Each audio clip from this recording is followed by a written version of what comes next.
irmãs em Cristo, o Evangelho da graça de Deus, eu tenho sempre dito que ele é a revelação plena do Deus eterno, do Deus bendito, a revelação dos seus mistérios revelados, a revelação da sua verdade eterna para o seu povo, para a sua igreja.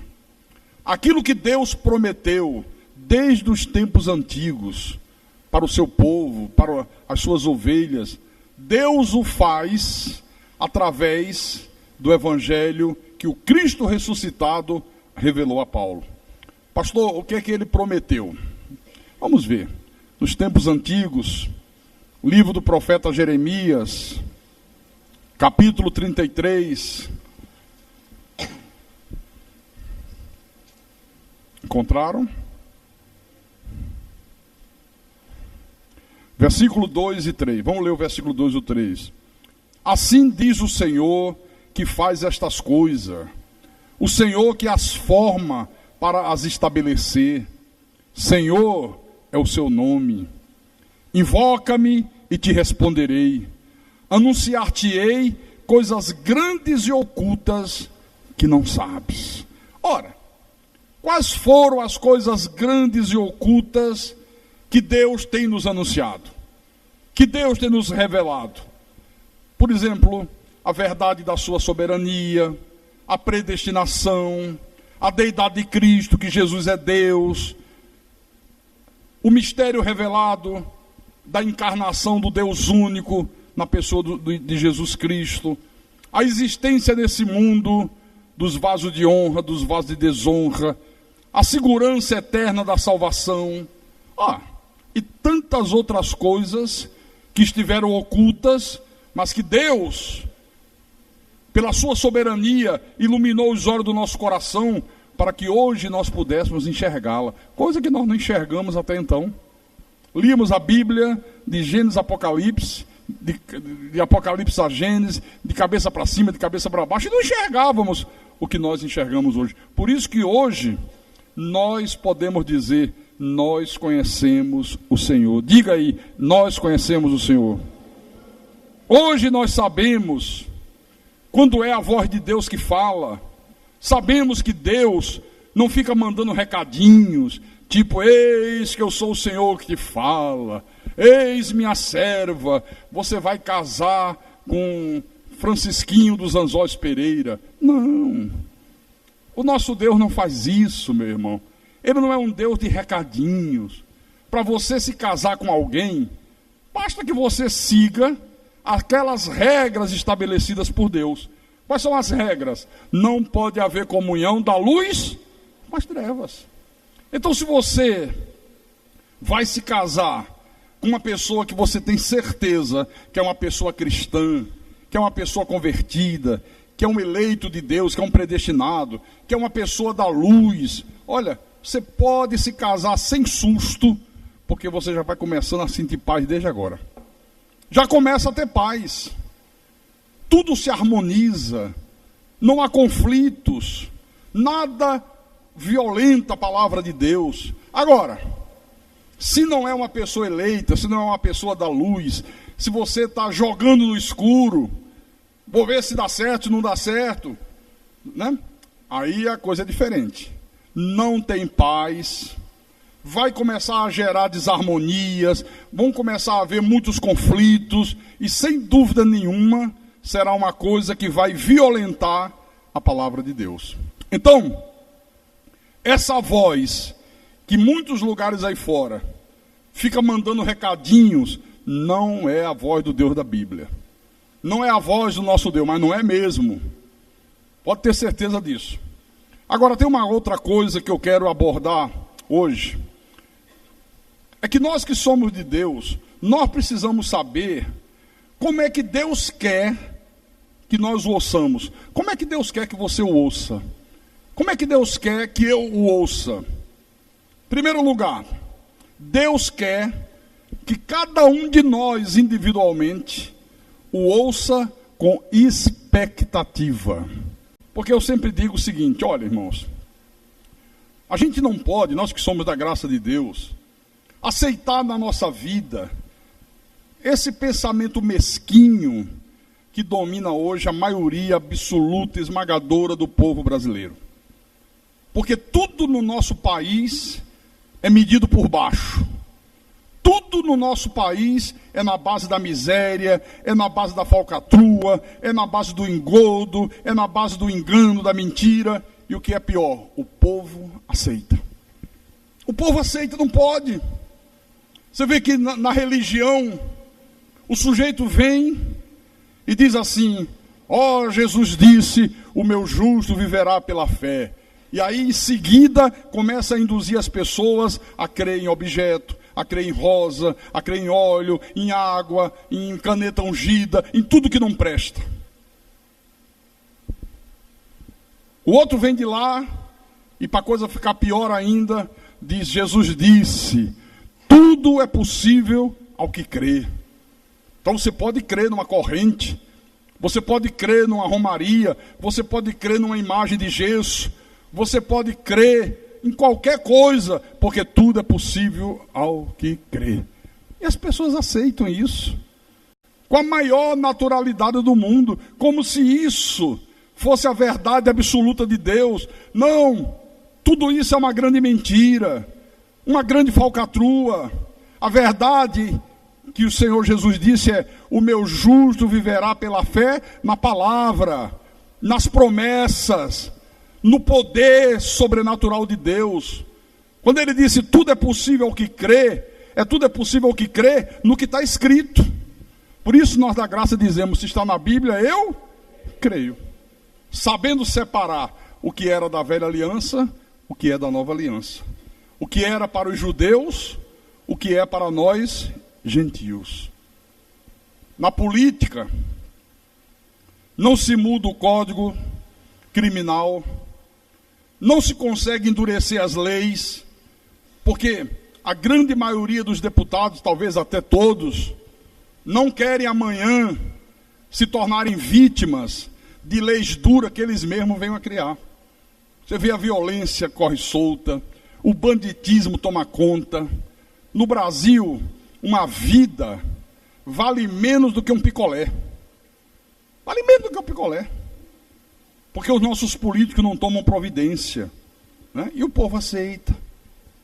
Na área financeira, você faz uma poupança, você coloca o dinheiro que você ganhou mediante suor no banco. No final de um mês, a poupança remunera o teu dinheiro em 0,5%, 0,5%. Quer dizer, se você colocar 10 mil na poupança, no final de 30 dias, você ganha quanto? 50 reais, 0,5%. Você vai ter 10 mil e 50 reais, ganhou 50 reais. Aí o banco pega esses teus 10 mil, empresta para tua mãe, para o teu pai, para um parente teu, para qualquer pessoa. Até para você mesmo, se for lá pegar emprestado. E ele cobra de você juros de 10%. Se você pegar os mesmos 10 mil, você tem que devolver ao banco 11 mil. R$1.000. Isso não é uma falta de vergonha? Isso não é uma imoralidade? E o povo aceita. Então, por que é que os nossos políticos, os nossos deputados, os nossos senadores, não mudam as leis da nossa nação? Sabe por quê? Porque a maioria deles são eleitos pelos bancos, têm as suas campanhas financiadas pelos empresários. Então eles estão lá não para defender o interesse do povo, eles estão lá para defender o interesse de quem financia a campanha deles. Ou você pensa que ele está lá para defender o teu interesse, o meu interesse? É ruim, viu? Como diz o carioca, é ruim. Os deputados federais, irmãos, trabalham só 2 dias e meio por semana. Isso dá 10 dias por mês. Sujeito chega em Brasília segunda-feira à noite, às vezes terça de manhã, aí vai para o expediente da tarde, passa a quarta, e quando dá quinta, meio-dia, o aeroporto está lotado, todo mundo voltando. Não, eles estão indo para as bases. Eles estão indo para dar assistência ao povo. Me engana que eu gosto. Você que trabalha numa empresa qualquer, você já imaginou você só precisar se apresentar à tua empresa terça-feira de manhã, aí você trabalha o dia de terça, trabalha a quarta, e quando der quinta-feira, meio-dia, você se mandar ir embora? Seria muito bom, não seria? Seria uma maravilha. Não, por que você está indo? Estou indo para o meu descanso semanal. Estou indo descansar, porque já trabalhei muito 2 dias. É por isso que o nosso ministério, a Cristo é Vida, não faz nenhum tipo de conchavo com esses políticos, não faz conchavos com o homem. O nosso relacionamento, o nosso compromisso é único e exclusivamente com Deus. Diga graças a Deus.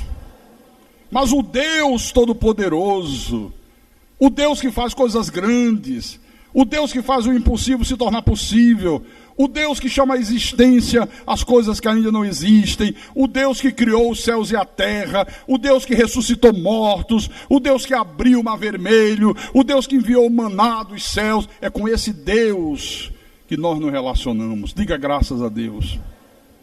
Por isso, eu afirmo, tenha certeza disso, irmãos, Deus quer anunciar para você coisas grandes. Deus quer que você o ouça com expectativa. Como assim com expectativa, pastor? O que Deus vai falar comigo terça-feira à noite? Saiu daqui, quando terminar o culto, já fica na expectativa. O que Deus vai falar comigo na quinta-feira à noite? Sai quinta-feira da igreja, já fica naquela expectativa. O que Deus vai falar domingo de manhã? Vai para casa, o que Deus vai falar domingo à noite? Sabe, não pode vir à igreja como uma coisa rotineira. Não pode vir para o culto resmungando. Não pode vir para o culto com pressa, doido que acabe, olhando para o relógio. Não. Vim com a expectativa do que é que Deus vai falar. Vim com a expectativa do que é que Deus vai fazer. Amém? Amém, irmãos? Venha sempre com uma expectativa. Venha sempre para os cultos, dizendo, como disse o profeta, fala, Deus, que o teu servo ouve. Aleluia. Sempre assim. Amém? Mas Deus também quer que você o ouça na quietude. Vou explicar. Isso é muito importante. Leve isso a sério, por favor.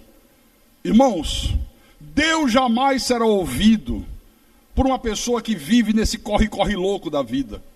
Aquela pessoa que chega na igreja correndo. Eu já disse aqui, terça-feira à noite, quinta-feira à noite, eu até admito que a pessoa chega atrasado, largou o trabalho, o tempo é curto para chegar no templo, pega engarrafamento, né? Mas chegar atrasado domingo de manhã, domingo à noite, para mim é inconcebível. Então Deus não vai ser ouvido por essa pessoa. Aquela pessoa que pastor está dizendo antes do MEM já está na porta da igreja.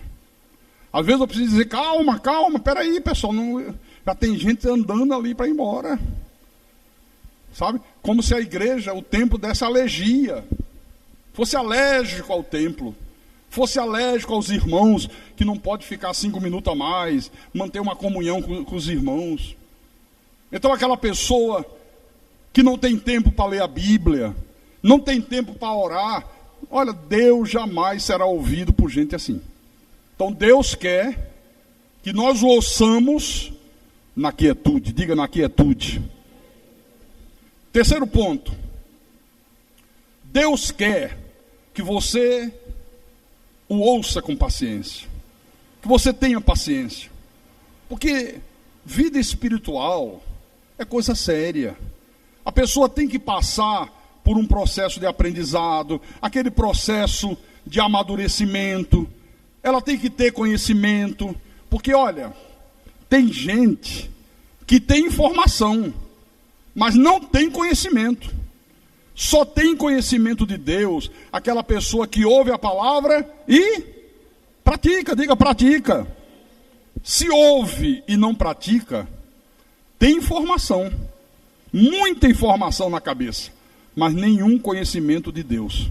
Aí uma pessoa que só tem informação, mas não tem conhecimento, nunca vai ouvir Deus falar com ela. Não vai ouvir Deus nunca. Então, tem que ter paciência, tem que estar presente em todos os cultos, tem que ir ouvindo a palavra com atenção e colocando em prática. E aí, o próprio Deus vai preparando você para que você tenha a sensibilidade de discernir quando é a voz de Deus que fala no meio dos muitos tipos de vozes que há nesse mundo. Amém?